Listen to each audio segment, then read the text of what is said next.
Welcome back to Bollywood presenting. Movie की शुरुआत में हमें एरन को दिखाया जाता है जो सैटरडे के सुबह को हाइकिंग करने के लिए जा रहा होता है। साइकिल की स्पीड ज्यादा होने की वजह से वो एक बार गिर भी जाता है और यहाँ पर एरन इस मूवमेंट को कैमरे में कैप्चर करता है। कुछ वक्त हाइकिंग करने के बाद वो अपनी साइकिल को एक पेड़ के साथ बांध देता है। एरन वहाँ से एक पहाड़ पर चढ़ता है जिस दौरान वहाँ उसे दो लड़कियां दिखाई देती है जो वो दोनों लड़कियां रास्ता भूल गई होती है। एरन वहाँ जाकर मैप देखता है और अपने साथ चलने को बताता है जो रास्ता शॉर्टकट होता है। वो रास्ता चट्टानों के बीच से जाता होता है। वो रास्ता काफी पतला और काफी गहरा होता है। उसी बीच एरन वहाँ से गिर जाता है।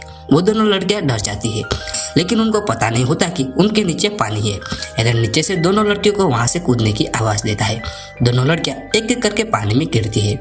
उन लड़कियों को भी इस तालाब में नहाने में मजा आ रहा होता है इसलिए वो बार बार तालाब में गिरते हैं। इसके बाद एरन उन दोनों के पास एक सेल्फी फोटो लेता है। वो दोनों लड़कियां जाने से पहले एरन को पार्टी के लिए इन्वाइट करती है। बाद में वो लड़कियां वहां से चली जाती है। कुछ वक्त के बाद एरन पतली सी चट्टान के बीच से गुजर रहा होता है। कुछ देर बाद आगे जाके वो पत्थर के लटक कर नीचे जाने की कोशिश करता है लेकिन वो पत्थर एरन के नीचे आ जाता है जिससे एरन का हाथ उस पत्थर के नीचे आ जाता है। यहाँ पर एरन को कुछ समय तक कुछ समझ नहीं आता और सोचने लगता है। फिर एरन अपने हाथ से उस पत्थर को उठाने की कोशिश करता है लेकिन भारी पत्थर होने की वजह से एरन से वो पत्थर हिलता भी नहीं है। कुछ देर बाद वो घड़ी उतारकर वो जोर जोर से चिल्लाने लगता है क्योंकि वो दोनों लड़कियां शायद नजदीक हो तो एरन उनको मदद के लिए बुला सके। लेकिन एरन इतना नीचे होता है कि शायद यहाँ पर कोई होता भी तो उसकी आवाज ऊपर तक नहीं सुन पाता। एरन एक एक करके अपने बैग में से सारी चीजें निकालता है और उस पत्थर पर अलग अलग बिछा देता है। एरन उन चीजों में से एक चाकू लेता है और फिर उस पत्थर को तोड़ने लगता है लेकिन वो चाकू उसके हाथ से नीचे गिर जाता है। जिस चाकू को फिर से उठाने की पूरी कोशिश करता है। एरन अपने शूज को निकालकर चाकू को उठाने की कोशिश करता है लेकिन एरन का पैर वहां तक नहीं पहुंच पाता। वो अपने उंगलियों के बीच एक लकड़ी को फंसाकर उसको उठाने की कोशिश करता है और वो चाकू उठाने में सफल हो जाता है। एरन रात के 12 बजे तक पत्थर को काटता है और फिर पानी पीता है। एरन एक पट्टे को दूसरे पत्थर में फंसाता है और उसी पट्टे के सहारे उस रात को पसार कर देता है। अगले दिन संडे होता है। एरन जहाँ फंसा होता है वहाँ केवल 15 मिनट के लिए धूप आती है। वो अपने कैमरे में अपनी रिकॉर्डिंग करता है जिससे वो बताता है कि वो कौन है, वो कहाँ का रहने वाला है और उनके माता पिता कौन है। और आखिर में कहता है कि जिससे भी ये टैप रिकॉर्डर मिले वो इस टैप को मेरे माता पिता तक पहुँचा दे। इसी तरह से कुछ समय बीत जाता है जिस दौरान उसके ऊपर पानी भी गिरता है तो वो जोर जोर से चिल्लाता है लेकिन वहाँ पर कोई भी नहीं होता। इसी तरह से रात बीत जाती है। रात के समय एरन को ठंड लगने लगती है। एरन ठंड से बचने के लिए अपने बैग में से सभी चीजों को निकालकर अपने बॉडी पार्ट्स पर लपेटने लगता है। एरन के पास जो भी थोड़ा खाना बचा था उसे खाते खाते उस पार्टी को इमेजिन करता है जिसके लिए उन लड़कियों ने इनवाइट किया था। एरन के पास कम पानी बचा होता है इसलिए वो थोड़ा थोड़ा करके कम पानी पीता है। अगले दिन एरन जागकर उस पत्थर को बांधकर उठाने की कोशिश करता है। उसने उस पत्थर को अलग अलग तरीके से उसको उठाने की कोशिश करता है लेकिन वो पत्थर जरा सा भी नहीं हिलता। भूख प्यास की वजह से उसका दिमाग अजीब तरीके से रिएक्ट करने लगता है। वो कैमरे के सामने बातें करने लगता है। आकाश में उड़ रहे पंछियों को अपने पास बुलाता है। एरन थक हार के अब अपना हाथ काटने का डिसाइड करता है। वो चाकू की मदद से अपना हाथ काटता है लेकिन पत्थर को काटने की कोशिश में चाकू की साफ बिल्कुल भी नहीं थी जिससे वो चाकू हाथ नहीं काट पाता। चाकू को साफ देने के चक्कर में एरन के हाथ से पानी की बोतल नीचे गिर जाती है जिससे थोड़ा पानी नीचे गिर जाता है। अब एरन के पास ना के बराबर थोड़ा पानी बचा था। बेजान इलाके में अपने जीवन के अच्छे मोमेंट को याद कर रहा होता है। तभी आसमान में बिजली कड़कती है। मौसम बदल जाता है।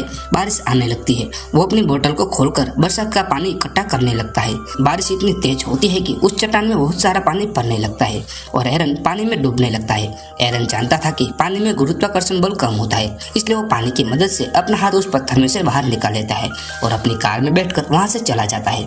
लेकिन ऐसा कुछ भी नहीं होता। 3 दिन से भूख प्यास की वजह से उसको हेलुसिनेशन आ रहे होते हैं। वो अभी भी वहाँ फंसा हुआ है।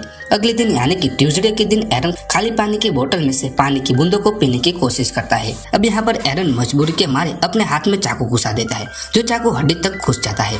एरन हाथ में से निकले हुए खून को चाटने लगता है। उसकी हालत खराब हो रही थी और इसी तरह से उस दिन को पसार कर देता है। अगले दिन एरन अपने बैग में अपना यूरिन इकट्ठा करके उसको पीने की कोशिश करता है लेकिन गंदा टेस्ट होने की वजह से वो उसको पी नहीं सकता। एरन की बॉडी पैरालाइज्ड होने लगती है। उसको बेजान पड़े हुए कई घंटे बीत चुके हैं। उसको हेलुसिनेशन आने लगते हैं। एरन को उस चट्टान में अलग अलग चीजें दिखाई देने लगती है। एक बार फिर से उस पत्थर को हटाने की कोशिश करता है लेकिन असल में उसको हेल्यूसिनेशन उसकी हिम्मत को तोड़ देते हैं। लास्ट में हिम्मत हार जाता है और उस चट्टान पर RIP लिखकर अपना नाम और बर्थ डेट लिख देता है और खुद को मरने के लिए छोड़ देता है। कुछ घंटों के बाद फिर उसको हेल्यूसिनेशन आते हैं जिसमें वो देखता है कि वो अपने फ्यूचर सन को देख सकता है जिसके साथ वो खेल रहा होता है और वो अब पूरी हिम्मत के साथ खड़ा होता है। वो जानता था कि चाकू से पूरा हाथ काटना नामुमकिन है, इसलिए एरन अपने हाथ को मोड़ के तोड़ देता है। फिर चाकू से अपने हाथ को काटने लगता है। खून को रोकने के लिए हाथ को अच्छी तरह से बांध देता है और पूरी ताकत लगाकर चारों तरफ अपने हाथ को काटने लगता है। उसका दर्द उसको हाथ काटने से बार बार रोक रहा था। एरन अपने दर्द को भूलकर अपनी लाइफ के बारे में सोचता है और अंततः अपने हाथ को काट देता है। एरन अपने हाथ को पूरी तरह से ढक कर वहां से जाने लगता है, लेकिन वो जाने से पहले उस पत्थर में फंसे हाथ की एक फोटो क्लिक करके वहां से निकल जाता है। अब यहाँ पर एरन की मुसीबतें कम नहीं हुई थी। वो बाहर निकलकर पानी की खोज करता है जहाँ उसको एक जगह पर पानी दिखाई देता है, लेकिन वहां तक पहुंचा नहीं जा सकता था। एरन रस्सी की मदद से वहां पहुंचता है। एरन पानी के पास जाकर सीधा उसमें गिर जाता है और खूब सारा पानी पीता है। एरन वहां से निकलकर बाहर आ जाता है जहाँ उसको एक फैमिली दिखाई देती है।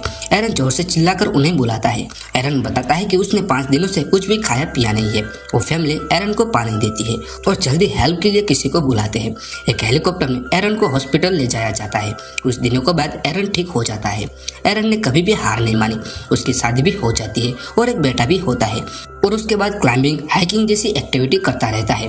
यह मूवी ट्रू स्टोरी पर आधारित है जिस मूवी का नाम 127 घंटे है और इसी के साथ ही यह मूवी यहाँ पर खत्म होती है। अगर वीडियो अच्छा लगा तो वीडियो को जरूर लाइक करें और हमारी बॉलीवुड प्रेजेंटिंग यूट्यूब चैनल को जरूर सब्सक्राइब करें। जय हिंद।